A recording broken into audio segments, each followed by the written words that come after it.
Coordination compounds की series के अंदर आप लोग पढ़ चुके हो कि आखिर आपके पास कोऑर्डिनेशन कंपाउंड क्या होता है। इसके अंदर आपके पास होते हैं मेटल्स, आपके पास होते हैं लिगेंड्स। तो मेटल क्या होता है पहले आपने उसके बारे में पढ़ा, देन आपने लिगेंड्स को पढ़ा। लिगेंड्स को आप लोगों ने क्लासीफाई करना भी सीखा। फिर आप लोगों ने पढ़ा हसाब कॉन्सेप्ट, जिसकी कुछ आपके पास एप्लीकेशंस होती है। आप कुछ कोऑर्डिनेशन कॉम्प्लेक्स की स्टेबिलिटी को यहाँ से एक्सप्लेन कर सकते हो। और उसके बाद आप लोगों ने पढ़ा इलेक्ट्रोन्यूट्रल प्रिंसिपल, जिसकी भी आप लोगों ने साथ में कुछ एप्लीकेशंस देखी थी। लेकिन आज हम लोग स्टार्ट करने वाले हैं अपनी पहली थ्योरी, जिसका नाम है वर्नर थ्योरी। तो इस लेक्चर के अंदर वर्नर थ्योरी को पढ़ेंगे, साथ में कुछ बेसिक बातें भी करेंगे। तो स्टार्ट करते हैं इस लेक्चर को।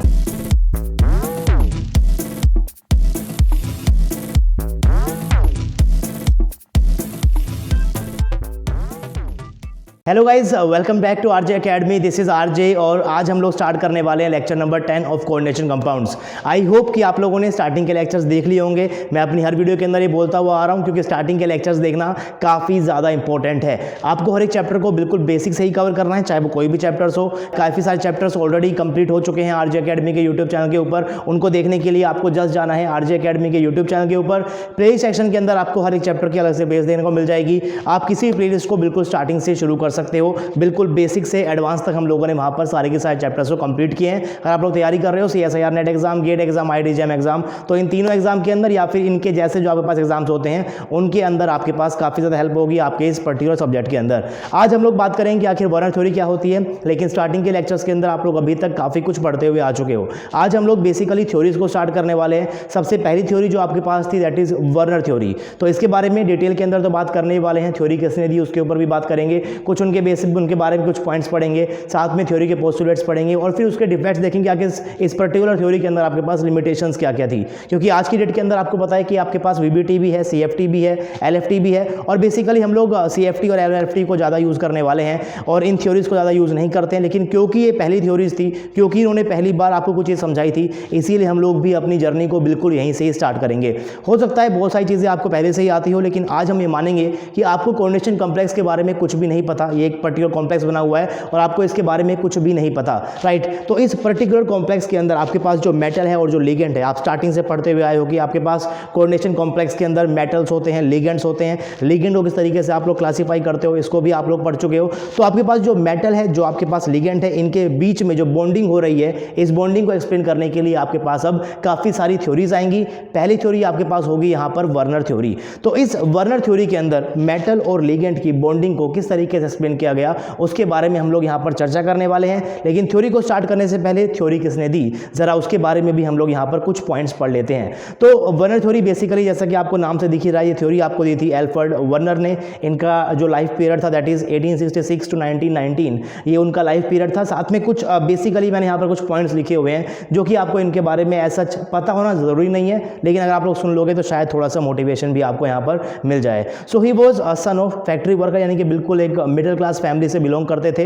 ही did his first independent research experiment at the age 18। और आप 18 में क्या कर रहे थे, ये शायद आपको पता ही होगा, तो वो आप लोग यहाँ पर रिलेट कर सकते हो कि Werner at the age of 18 क्या कर रहे थे और आपने क्या किया। साथ में while doing his military services in Germany, he attended a series of chemistry lectures and he subsequently received in his PhD at university of Zurich in Switzerland. तो जर्मनी में उन दिनों बेसिकली एक वहाँ पर एक रूल था कि जो भी वहाँ पर पॉपुलेशन वहाँ पर है, जितने भी लोग वहाँ पर है, वो पर्टिकुलरली 18 ईयर्स के बाद कुछ टाइम पीरियड जो है वो मिलिट्री के अंदर ज़रूर देंगे। सबको देना कंपलसरी था। तो जब ये अपना मिलिट्री सर्विस प्रोवाइड कर रहे थे जर्मनी को, उस टाइम पे ही इन्होंने केमिस्ट्री के कुछ लेक्चर्स भी अटेंड किए। साथ में इन्होंने अपनी PhD भी कंप्लीट कर ली थी फ्रॉम यूनिवर्सिटी ऑफ ज़ूरिक। और बाद में जिस यूनिवर्सिटी से इन्होंने PhD करी है, इसी यूनिवर्सिटी के अंदर ये अपॉइंट हो गए थे as assistant professor. So he was appointed as professor of chemistry at the age of 29 in the same university. साथ में he won the Nobel prize in 1913 for his work on the coordination compound. क्या काम था उनका वो तो पढ़ेंगे हम लोग। And this was the first Nobel prize in the field of inorganic chemistry. Inorganic chemistry के अंदर पहला नोबेल प्राइज था जो कि मिला एल्फ्रेड वर्नर को because of his Werner theory on coordination complex, जो हम अभी थोड़ी देर के अंदर पढ़ेंगे। लेकिन उससे पहले एक और छोटा सा पॉइंट जो आपके सामने यहाँ पर है। इन 1891 when he was only 25 year old, he woke up in the middle of the night and in only a few hours has laid down the foundation of modern coordination chemistry. तो बीच में रात को उठकर इन्होंने इस थ्योरी को दिया था, सारे के सारे जो इसके बहुत सी जो पोस्टुलेट्स हैं उन्होंने तभी लिखे थे। हो सकता है कोई सपना आया हो, लेकिन देखते हैं कि आखिर इनके पोस्टुलेट में क्या क्या है। मैंने सपना बोल दिया, लेकिन इतना आसान चीज़ें होती नहीं है, बहुत ज़्यादा हार्डवर्क डेफिनेटली रहा होगा उनका। तो इट इज़ नॉट जस्ट कि कोई ड्रीम आया होगा और ऐसे लिख दिया होगा, काफ़ी सारी मेहनत भी उन्होंने यहाँ पर की होगी। तो सबसे पहले देखते हैं कि इन्होंने कोऑर्डिनेशन कॉम्प्लेक्स के बारे में दुनिया को क्या समझाना चाहा। लेट्स से कि आपके पास एक कोऑर्डिनेशन कॉम्प्लेक्स और आपको इसके बारे में कुछ नहीं पता। एग्जांपल के लिए इस कॉम्प्लेक्स को हम लोग मान लेते हैं कोबाल्ट NH3 6Cl3। ये आपके पास क्या एक सिंपल सा कॉम्प्लेक्स है। अब इस कॉम्प्लेक्स को एक्सप्लेन करने की कोशिश कर रहे थे वर्नर, ताकि आप लोगों को ये समझ में आए। तो सबसे पहले उन्होंने कहा कि मैं इस पूरी चीज़ को बोलने वाला हूँ आयनाइजेशन स्फीयर। मैं इसे क्या बोलूँगा, मैं इसे बोलूँगा आयनाइजेशन स्फीयर। मैंने इसको ऐसा क्यों बोला, क्योंकि अगर मैं इस कॉम्प्लेक्स को पानी के अंदर डाल दूंगा तो ये आयंस के अंदर ब्रेक हो जाता है। कैसे आयंस बनेंगे आपके पास यहाँ बनने वाले हैं कोबाल्ट NH3 का एक आयन बनेगा एंड साथ में 3Cl नेगेटिव आपके पास एक आयन बनेगा। अब ये जो आपके पास कॉम्प्लेक्स है ये फर्दर आपके पास आयनाइज नहीं होता है। स्टार्टिंग के अंदर ही आप लोग पढ़ चुके हो कैसे आपके पास कोऑर्डिनेशन कॉम्प्लेक्स एक आपके पास डबल सोल्ट से डिफरेंट होता है। तो डबल सोल्ट आपके पास कंप्लीटली आयनाइज होता है, लेकिन आपके पास जो कोऑर्डिनेशन कॉम्प्लेक्स है अब ये आपके पास फर्दर पानी के अंदर आयनाइज नहीं होगा। यानी कि इस कंपाउंड को बेसिकली अगर मैं पानी के अंदर डिसोल्व करूंगा तो आपके पास यहाँ पर एक कॉम्प्लेक्स बनेगा। इसको हमने क्या कहा, कोऑर्डिनेशन कॉम्प्लेक्स कहा एंड साथ में आपके पास सिंपल सा क्या है, एक एनायन है, बन गया। अब इसने कहा, वर्नर ने कहा कि मैं इस कंप्लीट चीज़ को बोलूँगा आयनाइजेशन स्फीयर, क्योंकि आयंस के अंदर ब्रेक हो रहा है। उसके बाद जो आपके पास सिर्फ ये वाला पोर्शन है, यानी कि स्टार्टिंग वाला पोर्शन है, जो आपके पास ये वाला पोर्शन है, इस पोर्शन को उसने क्या नाम दे दिया, इसको उसने बोल दिया कोऑर्डिनेशन स्फीयर, राइट। उसके बाद इसने कहा कि जो आपके पास यहाँ पर ये बाहर लगे हुए हैं इसको उसने क्या नाम दे दिया, इसको उसने नाम दे दिया प्राइमरी वैलेंसी। अब प्राइमरी वैलेंसी जस्ट एक नाम था, तो उसे कुछ नाम देना था, तो उसने क्या दे दिया यहाँ पर, प्राइमरी वैलेंसी दे दिया। और जो आपके पास यहाँ पर ये सिर्फ अंदर है ना, दैट इज दिस NH3, इसको उसने क्या कह दिया, इसको उसने कह दिया secondary valency, right. This is known as secondary valency. अब प्राइमरी वैलेंसी क्या करती है, सेकेंडरी वैलेंसी क्या करती है, उसको भी उसने फर्दर एक्सप्लेन किया। अब अगर आप यहाँ पर ध्यान से देखते हो तो आपके पास यहाँ पर कॉम्प्लेक्स क्या है, कॉम्प्लेक्स है आपके पास यहाँ पर कोबाल्ट NH3 आपके पास अमीन लिगेंड है, जो कि आपके पास कैसा होता है, न्यूट्रल होता है। तो एक्सप्लेन करते हुए उसने इसी कॉम्प्लेक्स को लिया था, तो उसने इसी कॉम्प्लेक्स के रिस्पेक्ट के अंदर सारी बातें कही। यानी कि अगर आपके पास यहाँ पर एक न्यूट्रल लिगेंड है, यानी कि इसके ऊपर कोई भी चार्ज नहीं है, राइट, अगर इसके ऊपर कोई भी चार्ज नहीं है और आपके पास यहाँ पर Cl3 है, आप सबको बताइए कि Cl के ऊपर चार्ज क्या होता है, -3। तो अगर मैं यहाँ पर इसको हटाऊंगा, अगर मैं यहाँ पर 3 Cl हटा रहा हूँ, यानी कि 3 नेगेटिव चार्ज हटा रहा हूँ, तो इसके ऊपर चार्ज क्या बच जाएगा, +3 बच जाएगा। और जो आपके पास चार्ज यहाँ पर इसके ऊपर है वही क्या हो जाएगी, यहाँ पर आपके मेटल की ऑक्सीडेशन स्टेट हो जाएगी, क्योंकि आपके पास यहाँ पर लिगेंड कैसा है, न्यूट्रल है। उस टाइम पे यही कॉम्प्लेक्स लिया गया था, इसी कॉम्प्लेक्स को लेने के बाद उसी चीज़ों को समझाया था। तो उसने कहा कि अगर मैं यहाँ पर ये बाहर वाली चीज़ को हटा देता हूँ तो आपके पास यहाँ पर जो चार्ज आएगा, ये चार्ज बेसिकली आपके पास क्या है, ऑक्सीडेशन नंबर है आपके मेटल का। तो उसने कह दिया कि आपके पास जो प्राइमरी वैलेंसी है वो एक्सप्लेन करती है oxidation number of your metal, यानी कि उसने स्टेट ऑफ योर मेटल कि उस पर्टिकुलर मेटल के आपके पास क्या है, ऑक्सीडेशन स्टेट क्या है। हालांकि अगर आपके पास यहाँ पर लिगेंड के ऊपर भी चार्ज होगा तो ये चीज़ यहाँ पर अप्लाई नहीं होती है, लेकिन उस टाइम कॉम्प्लेक्स यही था, यहीं से उन्होंने यहाँ पर एक्सप्लेन किया। फिर उसने कहा कि आपके पास यहाँ पर जो ये सेकेंडरी वैलेंसी है, जो कि आपके पास यहाँ पर NH3 के जो 6 यहाँ पर मैंने लगा रखे हैं लिगेंड, ये बेसिकली एक्सप्लेन करते हैं कि आपके पास इस पर्टिकुलर मेटल का कोऑर्डिनेशन नंबर क्या है, यानी कि कितने आपके पास यहाँ पर लिगेंड से अटैच हो रखा है। तो सेकेंडरी वैलेंसी एक्सप्लेन करती है कोऑर्डिनेशन नंबर ऑफ मेटल, और ये यहाँ पर एक्सप्लेन करती है ऑक्सीडेशन स्टेट ऑफ मेटल। और ध्यान रखिएगा कि यहाँ पर आपके पास जो लिगेंड था एक्सप्लेन करते वक्त वो आपके पास क्या था, न्यूट्रल लिगेंड था। तो आई होप कि ये वाला पॉइंट आपके पास समझ में आपको आ गया होगा। उसके बाद इन्होंने कुछ पॉइंट्स किए, जैसे कि आपके पास यहाँ पर पढ़ा है कि आपके पास यहाँ पर क्या है, प्राइमरी वैलेंसी है, सेकेंडरी वैलेंसी है। तो उन्हीं का मैंने यहाँ पर क्या लिखा हुआ है, उनके बीच में डिफरेंस क्या है। So coordination compound shows 2 type of valency, number 1 is primary, number 2 is secondary. तो प्राइमरी में क्या कहा गया भाई, प्राइमरी में पहला पॉइंट यहाँ पर कहा गया कि आपके पास कैसे होते हैं, आयनाइजेबल होते हैं, और यहाँ पास क्या होते हैं, नॉट आयनाइजेबल होते हैं। आप लोग ऊपर पढ़ चुके हो कि आपके पास ये देख सकते हो कि आपके पास यहाँ पर जो ये प्राइमरी वैलेंसी है ये आपके पास आयनाइज हो गई है, लेकिन आपके पास यहाँ पर जो सेकेंडरी वैलेंसी है ये आपके पास फर्दर आयनाइज्ड नहीं होती है। तो पॉइंट नंबर 1 नोट कर लिया है। आई होप कि आपको यहाँ पर समझ भी आ गया होगा। Second is primary valency explain करती है ऑक्सीडेशन स्टेट ऑफ मेटल को, और ये आपका एक्सप्लेन करता है यहाँ पर कोऑर्डिनेशन नंबर को। साथ में ये आपके पास होती है नॉन डायरेक्शनल, और ये आपके पास क्या होती है, डायरेक्शनल। अब इसका मतलब क्या है वो जरा समझिएगा कि आपके पास यहाँ पर जो लिगेंड्स हैं राइट दिस इज, इसको उसने क्या कहा है, इसने उसको कहा है कि आपके पास ये क्या है, सेकेंडरी वैलेंसी है। और ये एक्सप्लेन करते हैं यहाँ पर क्या, कोऑर्डिनेशन नंबर को। यानी कि आपके पास जो ये मेटल है, इस मेटल के साथ ये लिगेंड किस तरीके से अटैच रहेंगे, वो एक पर्टिकुलर डायरेक्शन से ही अटैच हो सकते हैं। अगर आपके पास शेप टेट्राहेड्रल होती है, आई होप कि आपने शेप्स को देख लिया होगा कि आखिर टेट्राहेड्रल शेप कैसी होती है, ऑक्टाहेड्रल कैसी होती है। तो मैंने यहाँ पर एक जस्ट एक पिक्चर बनाई हुई है, इसके ऊपर हम थोड़ी देर के अंदर आने वाले हैं। बस अभी के लिए आप इसको देख लीजिए कि ये एक मैंने क्यूब बना रखा है। क्यूब आप अपने कमरे को भी क्यूब इमेजिन कर सकते हो। साथ में उसके बाद जो यहाँ पर अल्टरनेट आपके पास, अल्टरनेट अपोजिट जो आपके पास कॉर्नर्स हैं, अगर इन कॉर्नर्स के ऊपर आपके पास एटम्स रहेंगे, ये आपके पास टॉप फेस है ऊपर वाला, इसके मैंने यहाँ पर क्या लिया है, अपोजिट मैंने ले लिया कॉर्नर। ये आपके पास क्या है, बॉटम फेस है, इसका मैंने क्या लिया है, अल्टरनेट पोजीशन के ऊपर मैंने यहाँ पर क्या ले लिया है, कॉर्नर एटम्स ले लिए हैं। और अगर मैं यहाँ पर इन 4 एटम्स को बीच में यहाँ पर मैं कोई मेटल रख देता हूँ लेट से, और इस मेटल के साथ जोड़ देता हूँ, तो मैं इस शेप को क्या बोलने वाला हूँ, टेट्राहेड्रल शेप बोलूंगा। जनरली आप इसको 2D में कैसे बनाते हो, इस तरीके से आपको उसको बनाते हो, 2 लाइन बनाते हो आप लोग प्लेन के अंदर, साथ में एक होता है पास बिलो द प्लेन, एक आपके पास क्या होता है यहाँ पर अबव द प्लेन होता है। तो यहाँ पर भी वही है, ये वाला आपके पास जो एटम है और ये जो आपके पास एटम है, लेट से आपके पास ये क्या आ रहे हैं, बाहर की तरफ आपके पास आ रहे हैं, ये आपके पास यहाँ पर क्या है, पीछे की तरफ जा रहे हैं। तो उसी को यहाँ पर पिक्चर के ऊपर भी दिखाया हुआ है। 2 को मान लिया सेम प्लेन के अंदर, उसके बाद एक पीछे की तरफ है, एक आपके पास क्या है, आगे की तरफ है। यानी कि लेट से कि मैं इन दोनों को सेम प्लेन के ऊपर मान लेता हूँ, तो आपके पास ये क्या है, आगे की तरफ है, और ये आपके पास यहाँ पर क्या है, पीछे की तरफ है। तो यहाँ पर उसका 2D रिप्रेजेंटेशन कुछ इस तरीके से दिया गया। साथ में अगर आपको यहाँ पर इमेजिन करना है कि आखिर आपके पास ऑक्टाहेड्रल शेप कैसी होगी, तो उसके साथ क्या करना, इमेजिन करना पड़ेगा भाई कि क्यूब के हर एक फेस के आपके पास क्या होता है, फेस होता है, हर एक फेस के आपके पास सेंटर के ऊपर एटम है, राइट। ये आपके पास क्या है, टॉप वाला फेस है, ये आपके पास क्या है, बॉटम फेस है। हर एक फेस के सेंटर के ऊपर आपके पास एटम है, राइट। टॉप फेस सामने वाले पे है, पीछे वाले पे है, इधर वाले पे, इधर वाले पे, ऊपर वाले पे, नीचे वाले पे, और बीच आपके पास क्या है, मेटल लगा हुआ है। और अगर यहाँ पर आपके पास अटैच होगा इस तरीके से, इस तरीके से, तो इस शेप को मैं क्या बोलता हूँ, ऑक्टाहेड्रल शेप बोलता हूँ। तो अगर आपके पास उस पर्टिकुलर कोऑर्डिनेशन में आपके पास 4 है, तो लेट्स से आपके पास शेप क्या है, टेट्राहेड्रल है, तो वो आपके पास शेप कैसी होगी, कुछ इसी टाइप की ही होगी। यानी कि लिगेंड्स इस पर्टिकुलर डायरेक्शन से ही आएंगे, तो ये क्या हो जाती है, डायरेक्शनल हो जाएगी। अगर आपके पास यहाँ पर शेप होती है ऑक्टाहेड्रल, आपके पास ये क्या हो जाएगी भाई, डायरेक्शनल है। आपके पास जो लिगेंड है वो आपके पास फेस के सेंटर से ही मेटल की तरफ क्या कर रहे होंगे, अप्रोच कर रहे होंगे, पर्टिकुलर डायरेक्शन से ही आपके पास आ रहे होंगे। तो यही चीज़ यहाँ पर कही गई थी आपके पास कि आपके पास जो सेकेंडरी आपके पास जो वैलेंसी होती है, दिस इज डायरेक्शनल, क्योंकि क्या एक्सप्लेन करती है, ये एक्सप्लेन करती है कोऑर्डिनेशन नंबर को, जहाँ से क्या निकलती है, ज्योमेट्री निकलती है। टेट्राहेड्रल है कि आपके पास क्या है, ऑक्टाहेड्रल है। लेकिन जो primary valency this is non directional, इसका यहाँ पर कोई भी डायरेक्शनल नेचर नहीं होता। यानी कि मेटल के साथ ये जो आपके पास आयन है, ये ऐसा नहीं है कि किसी पर्टिकुलर डायरेक्शन से ही अटैच करेंगे, बस इनके अलावा कहीं और से नहीं करेंगे, ये कहीं और से भी अटैच कर सकते हैं। इसके बारे में सिर्फ इतना ही कहा गया था आपकी इस थ्योरी के अंदर। नेक्स्ट है binds ionically and dissolve in the aqueous solution, कि आपके पास जो प्राइमरी वैलेंसी है, जो यहाँ पर आपके पास 3 यहाँ पर Cl लगे हुए, दिस इज प्राइमरी वैलेंसी। ये कैसे होते हैं, आयनाइजेबल होते हैं। पानी में डालोगे तो क्या हो जाएगा आपके पास, ये इस तरीके से टूट जाएंगे। यानी कि क्या बोला गया, यानी कि बोला गया कि आपके पास ये कैसे होते हैं, बाइंड्स आयनिकली जुड़े होते हैं। जैसे डालूंगा पानी के अंदर, आयंस के अंदर ब्रेक हो जाएंगे। And this is binds non ionically and does not dissolve in aqueous solution.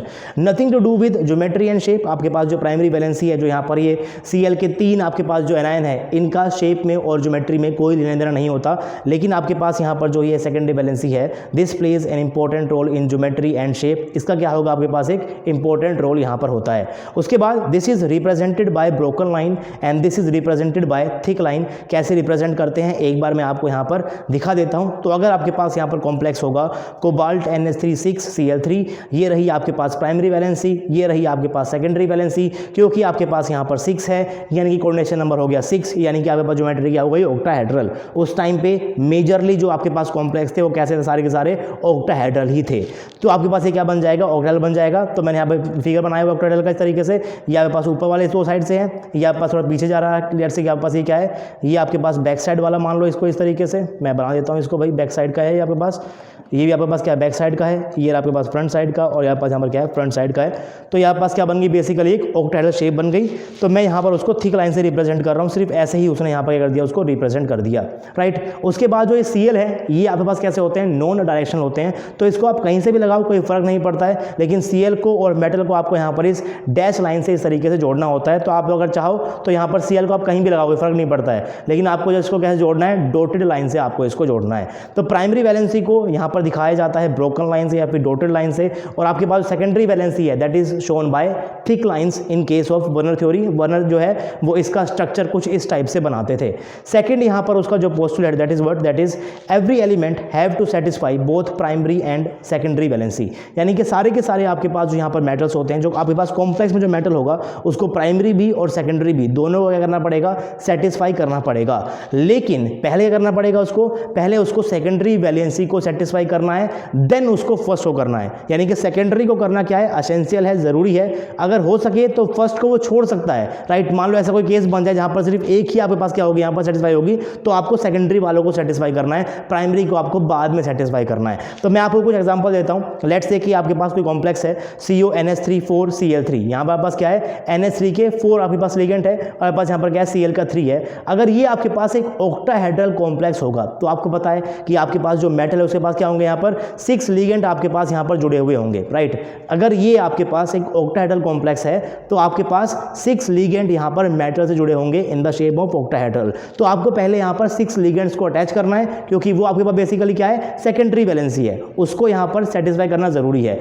तो 4 तो यहाँ पर क्या है, आपके पास अमोनिया है। लेट्स से आपके पास एक अमोनिया यहाँ पर है, एक आपके पास अमोनिया यहाँ पर है, एक आपके पास यहाँ पर अमोनिया है, एक आपके पास यहाँ पर अमोनिया है। तो अभी इसकी 2 सेकेंडरी वैलेंसी खाली है, क्योंकि आपने पहले मान लिया है कि आपके पास कॉम्प्लेक्स कैसा है, ऑक्टाहेड्रल है। तो यहाँ पर जो 3 Cl हैं ये प्राइमरी वैलेंसी का हिस्सा होंगे या फिर सेकेंडरी का होंगे। तो पहले आपको इसको सेकेंडरी के अंदर लेकर जाना है, यानी कि 2 जो आपके पास यहाँ जगह खाली है, आपके पास यहाँ पर भी क्या आएगा, Cl आएगा, यहाँ पे पास क्या आएगा, Cl आएगा, और जो आपके पास अभी एक Cl बच गया, this will be what, this will be represented by a broken line, क्योंकि ये जो आपके पास Cl है ये रिप्रेजेंट कर रहा है आपकी प्राइमरी वैलेंसी को। प्राइमरी वैलेंसी को आप इस तरीके से स्फीयर के बाहर लिखते हो, और बाकी सबको कैसे लिखने वाले हो आप, इस पर्टिकुलर ब्रैकेट से क्या करते हो आप लोग, यहाँ पर अंदर की तरफ लिखते हो cobalt NH3 4Cl2। So this is what, this is your secondary valency. यहाँ पास क्या सेकेंडरी वैलेंसी है, यहाँ पास क्या है, प्राइमरी वैलेंसी है। पहले करना सेटिस्फाई सेकेंडरी को, देन आपको करना है यहाँ पर प्राइमरी को। वही बात लिखी हुई है, first satisfy the secondary valency and then first valency, primary valency. या फिर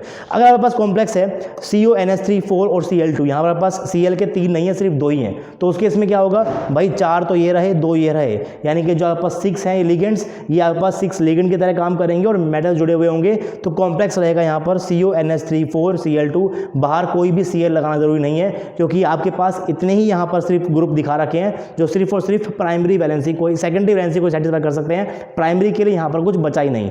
तो अगर आपको यहाँ पर प्राइमरी को भी करना है, सेकेंडरी को भी करना है, लेकिन पहले सेकेंडरी को करना है, उसके बाद ही प्राइमरी का नंबर आएगा। इस तरीके से आप यहाँ पर उसको याद कर सकते हो। शेप मैंने आपको दिखाया अभी थोड़ी देर पहले भी, तो पॉइंट मैंने यहाँ पर लिखा हुआ है, सेकेंडरी वैलेंसी जो है are fixed towards the position in space, यानी कि वो डायरेक्शन होती है, उनकी जो पोजीशन होगी आपके पास, लिगेंड की जो पोजीशन होगी वो आपके पास स्पेस के अंदर एकदम फिक्स्ड होगी। अगर कोऑर्डिनेशन नंबर 4 रहा तो टेट्राहेड्रल है, कुछ इस तरीके से आपके पास होता है ये। अगर कोऑर्डिनेशन नंबर 6 रहा तो ऑक्टाहेड्रल है, तो वो भी आपके पास कुछ इस तरीके से होता है, मैंने आपको यहाँ पर दिखा दिया है। यहाँ पर आपके पास लिगेंड होते हैं centre of faces of the cube, हर एक सेंटर के ऊपर, और जो आपके पास यहाँ पर एंगल होगा, ये सारे आपके पास एंगल कैसे हैं, 90 डिग्री के ही एंगल है। 2 आपके लाइन आपके पास जा रही है, एक आपके सामने है, एक पीछे है, एक इधर और एक इधर, 90 डिग्री एंगल होता है, एक होगा ऊपर एक होगा नीचे, ये आपके पास कैसा है, 90 डिग्री का ही एंगल है। साथ में आपके पास यहाँ पर है टेट्राहेड्रल, यहाँ पर आपके पास लिगेंड होते हैं alternate corner of the cube के ऊपर, और यहाँ पर जो आपके पास ये एंगल होगा, this is what, this is 109 degree 8 minute, यहाँ पे बेसिकली आपके पास क्या होता है, 28 मिनट होता है। तो एक्जैक्टली भी आप इसको लिख सकते हो। और आपके पास यहाँ पर सारे एंगल क्या होंगे, इतने ही डिग्री की आपके पास क्या होते हैं, सारे के सारे एंगल्स होते हैं। इस ज्योमेट्री आप लोग पढ़ते हो केमिकल बॉन्डिंग के अंदर भी, वेस्पर थ्योरी को पढ़ते हुए। तो ये बेसिकली आपके पास क्या थी, वर्नर की थ्योरी थी। उसने यहाँ पर किस तरीके से एक्सप्लेन किया, ये उसने ऐसे ऐसे कह दिया, लेकिन अगर वो कह रहा है तो आप उसको मान थोड़ी लोगे, कोई ना कोई एक्सपेरिमेंट दिखाया होगा साथ में उसने। तो उसने यहाँ पर एक्सपेरिमेंट किया था मोलर कंडक्टिविटी का, यानी कि उसका जो डेटा था, एक डेटा आपको दिखाया उसने, और जो मैंने अभी आपको बातें बताई वो बातें उसने बताई। अब जो बातें इसने बताई है वो इस डेटा से परफेक्टली मैच हो रही थी, इसीलिए इस थ्योरी को एक्सेप्ट भी किया गया। तो डेटा क्या था उसका, डेटा आपके पास यहाँ पर लिखा हुआ है। उसने कुछ कॉम्प्लेक्स लिए उस टाइम पे, तो data of Werner cobalt complexes, उसने बेसिकली 2 मेटल के कॉम्प्लेक्सेस के ऊपर डेटा इकट्ठा किया था। पहला किया था कोबाल्ट के ऊपर, दूसरा उसने किया था प्लेटिनम के ऊपर। दोनों को पढ़ेंगे, पहले हम लोग पढ़ लेते हैं कोबाल्ट वाले को। तो डेटा क्या था, उसने कुछ कॉम्प्लेक्स लिए COCl3.6NH3, COCl3.5NH3, COCl3.4NH3, COCl3.3NH3। उसने इस तरीके से क्या लिए, बहुत सारे कॉम्प्लेक्स लिए और उसने एक टेबल आपके सामने बनाकर दे दिया। भाई टेबल कैसे एक्सप्लेन होता है उसको मैं समझाऊंगा, लेकिन पहले जरा आप यहाँ पर इस चीज़ को देखिए। लेट्स से कि आपके पास यहाँ पर कॉम्प्लेक्स क्या है, कोबाल्ट Cl3 6NH3। तो पहले आपको करनी है सेकेंडरी वैलेंसी को सेटिस्फाई। तो अगर आपके पास यहाँ पर एक कॉम्प्लेक्स, एक ऑक्टाहेड्रल कॉम्प्लेक्स है, तो आपको यहाँ पर करना पड़ेगा पहले coordination number is equal to 6। पहले आपके पास यहाँ पर क्या होती है, प्रेफरेंस अमीन लिगेंड को दी जाती है। तो लेट्स से आपके पास यहाँ पर क्या है, कोबाल्ट है, आपने लगाया यहाँ पर क्या 6 अमोनिया। तो यहाँ पर कितने हैं, 6 हैं, तो आपने यहाँ पर 6 लगा दिए, यानी कि आपकी सेकेंडरी वैलेंसी जो है वो सेटिस्फाई हो चुकी है। तो जो बाकी आपके पास यहाँ बच गए क्लोरीन, ये आपके पास क्या रहेंगे, एज ए सेकेंडरी, आपके एज ए प्राइमरी वैलेंसी आपको यहाँ पर देखने को मिलेंगे ब्रैकेट के बाहर, यानी कि Cl3। अगर आपके पास कॉम्प्लेक्स हुआ COCl3.5NH3, तो कोबाल्ट के पास 5 NH3 आ गए, अभी भी इसकी एक पोजीशन यहाँ पर क्या है, वैकेंट है। उसको सेटिस्फाई करने के लिए, यानी कि सेकेंडरी वैलेंसी को सेटिस्फाई करने के लिए एक Cl यहाँ पर ही खर्च हो जाएगा, बाहर बचेंगे सिर्फ और सिर्फ 2 Cl, यानी कि यहाँ पर प्राइमरी वैलेंसी में क्या है, सिर्फ 2 Cl है। उसी तरीके से आपके पास COCl3.4NH3 के अंदर क्या रहेगा भाई, कॉम्प्लेक्स कुछ इस तरीके से रहेगा, 4 अमीन लिगेंड और आपके पास 2 Cl2 जाएंगे सेकेंडरी वैलेंसी के अंदर पहले, उसके बाद बचा हुआ एक कहाँ पर जाने वाला है, बाहर जाएगा प्राइमरी के अंदर। अगर आपके पास कॉम्प्लेक्स हुआ COCl3.3NH3, तो कॉम्प्लेक्स रहेगा CONH3 के 3 और Cl के 3 भी यहाँ पर जुड़ जाएंगे to satisfy secondary valency first, और प्राइमरी में यहाँ पर क्या है, कोई भी Cl नेगेटिव का कोई भी यहाँ पर आयन या फिर आपके सामने नहीं होगा। अब आप लोग बात कर चुके हो, अगर मैं यहाँ पर इस पर्टिकुलर कॉम्प्लेक्स को, आप ध्यान से देखिए, अगर इस पर्टिकुलर कॉम्प्लेक्स को मैं डालूंगा पानी के अंदर, तो एक आपके पास बनेगा कोबाल्ट NH3 6+3 चार्ज का आपके पास एक आयन बनेगा, और ये आपके पास यहाँ बनेंगे 3 Cl नेगेटिव, यानी कि टोटल आपके पास क्या बन रहे हैं, यहाँ पर 4 आयन्स बन रहे हैं, 3 इसका और एक आपके पास इसका है। अगर मैं इसको डिसॉल्व करूंगा, पास क्या बनेगा, CONH3 5Cl+2 चार्ज प्लस बनेंगे 2 Cl नेगेटिव, यानी कि पास क्या बन रहे हैं, 2 ये रहे और एक आपके पास ये रहा, यानी कि 3 आयन आपको यहाँ पर देखने को मिलेंगे। सिमिलरली आपको यहाँ देखने को मिलेगा एक आयन ये वाला, एक आयन से मिलेगा Cl नेगेटिव का, यानी कि 2 आयन आपको देखने को मिलेंगे यहाँ पर, ये एक ये रहा और एक आपके पास ये रहा। और इस केस में आपके पास क्या होंगे, कोई भी आयन्स आपको प्रेजेंट देखने को नहीं मिलेंगे, क्योंकि यहाँ पर आपके पास क्या है, कोई प्राइमरी वैलेंसी है ही नहीं, तो क्या ही आपके पास यहाँ पर आयनाइज होगा। तो यहाँ पर देखिए आप, यहाँ पर पास क्या है, 4 आयन है, यहाँ पर 3 है, यहाँ पर 2 है, यहाँ पास क्या है, कोई भी आपके पास आयन नहीं है। तो यही उसने अपनी टेबल के अंदर लिख कर दिया कि आपके पास अगर कॉम्प्लेक्स हुआ COCl3.6NH3, तो इसमें यहाँ पर 3 Cl नेगेटिव आयन जनरेट होते हैं, जैसा कि आपने यहाँ पर देखा। यहाँ आपके पास क्या है, 3 Cl नेगेटिव है, यहाँ आपके पास क्या है, 2 Cl नेगेटिव है, यहाँ आपके पास क्या है, 1 Cl नेगेटिव है, और यहाँ आपके पास क्या है, 0 Cl नेगेटिव है। तो ये उसने यहाँ पर इस तरीके से लिख कर दे दिया। उसके बाद उसने कहा कि टोटल आयन यहाँ पर कितने हैं, तो 3 तो आपके पास Cl नेगेटिव का था, एक रहेगा कॉम्प्लेक्स का, तो 4 हो गए। यहाँ पर आपके पास क्या रहेगा भाई, यहाँ पास वही है, 2 रहेंगे Cl नेगेटिव, आपके पास एक रहेगा कॉम्प्लेक्स वाला, तो 3 आपके पास यहाँ होते हैं, 2 आपके पास यहाँ होते हैं, और यहाँ आपके पास कोई भी आयंस नहीं होते हैं। अब कंडक्टिविटी बेसिकली क्या होती है कि कोई भी एक पर्टिकुलर सॉल्यूशन कितनी इलेक्ट्रिसिटी को अपने अंदर से कंडक्ट करवा पा रहा है। कंडक्शन कैसे होता है, आयंस की वजह से होता है। तो जितने ज़्यादा आयंस होंगे उतनी आपके पास क्या होने वाली है, कंडक्टिविटी होने वाली है। और डेटा के अंदर भी यही आया कि आपके पास इस कॉम्प्लेक्स की कंडक्टिविटी आपके पास क्या थी, 404 ओम इनवर्स थी। इसकी आपके पास क्या थी, 229 ओम इनवर्स थी। इसकी अभी क्या थी आपके पास, 97 इनवर्स थी, और इसके आपके पास क्या थी, बिल्कुल 0 कंडक्टिविटी थी। तो जिस तरीके से उसने प्राइमरी वैलेंसी, सेकेंडरी वैलेंसी का यूज़ किया, जिस तरीके से उसने कितने Cl नेगेटिव बनेंगे, कितने टोटल आयन बनेंगे, और कैसे ये आपके पास डायरेक्टली मैच कर रहा है उसकी कंडक्टिविटी के ऑर्डर से, तो यहाँ पर इस थ्योरी को सही मानना लोगों ने स्टार्ट किया। सिर्फ इतना ही नहीं, इसके बाद उसने डेटा इकट्ठा किया प्लेटिनम कॉम्प्लेक्स के ऊपर भी। तो ये भी मैंने आपके सामने लेकर आया हूँ, Werner data on complexes of ammonia with PtCl4 complex. तो यहाँ पर आपके पास क्या है, कुछ कॉम्प्लेक्स हैं, PtCl4.6NH3, PtCl4.5NH3, .4NH3, .3 एंड .2, इस तरीके से ही लिया हुआ है। डेटा बिल्कुल वही है आपके पास, बिल्कुल उस तरीके से यहाँ पर क्या होगा, आयनाइजेशन होगा। यहाँ पे पास क्या है, 6NH3 है, तो कॉम्प्लेक्स क्या बन जाएगा, Pt आपके पास यहाँ पर रहेंगे NH3 के 6, आपके पास यहाँ पर क्या हो जाएगा, बाहर आपके पास Cl4 हो जाएगा। तो कितने आयंस बनेंगे, 4 रहेंगे Cl के और एक रहेगा आपके पास कॉम्प्लेक्स वाला, यानी कि कितने बनेंगे आपके पास, 5 हो गए। उस तरीके से आपके पास ये क्या होगा भाई, यहाँ पर आपके पास कॉम्प्लेक्स बनेगा Pt, आपके पास यहाँ पर क्या है, 5 अमोनिया के हैं, एक जगह पास खाली है, तो एक Cl यहाँ पर ही आ जाएगा, इन सेकेंडरी वैलेंसी के अंदर ही आ जाएगा, बाहर क्या बचेंगे, सिर्फ और सिर्फ Cl3 बचेंगे। तो कितने आयंस बनेंगे, 3 इसके बनेंगे, एक बनेगा इसका, यानी कि 3 Cl नेगेटिव आयन, और आपके पास यहाँ पर क्या है, 4 है आपके पास टोटल आयन। उस तरीके के पास वही डेटा है, यहाँ पर क्या है 2Cl नेगेटिव, यहाँ पर क्या है 1Cl नेगेटिव, तो वही डेटा है आपके पास। और यहाँ पर भी आपके पास जो कंडक्टिविटी थी आपके सोल्यूशन की, वो भी उसका जो ऑर्डर है वो भी आपको ऐसा ही देखने को मिला। इसकी आपके पास क्या है, ज़्यादा आयंस है तो ज़्यादा क्या है कंडक्टिविटी, ज़्यादा आयंस है आपके पास, यहाँ पर क्या है ज़्यादा कंडक्टिविटी, ज़्यादा आयंस ज़्यादा कंडक्टिविटी, ज़्यादा आयंस ज़्यादा कंडक्टिविटी, यानी कि ऑर्डर आपके पास वही है। 5 अगर आपके पास आयंस कितना हो जाएगा 523, थोड़े से कम आयंस है तो 404, थोड़े से कम आयंस है 299, थोड़े से कम आयंस है 97, बिल्कुल भी नहीं है तो 0 आपके पास क्या हो गई, यहाँ पर कंडक्टिविटी हो गई। तो डेटा बिल्कुल मैच कर रहा था, इसीलिए इस पर्टिकुलर थ्योरी को एक्सेप्ट किया गया और वर्नर को यहाँ पर मिला पहला Nobel prize in the field of inorganic chemistry. लेकिन इस पर्टिकुलर थ्योरी में आपने जितना भी पढ़ा है, क्या आप लोगों ने कहीं पर भी मेटल और उस लिगेंड के बीच में जो बॉन्डिंग है उसको आपने कहीं पर भी एक्सप्लेन किया? आपने बस इतना कहा कि वो डायरेक्शन नेचर के हैं तो फिक्स जगह से आएंगे, इधर से आएगा, इधर से आएगा, इधर से आएगा, इधर से आएगा।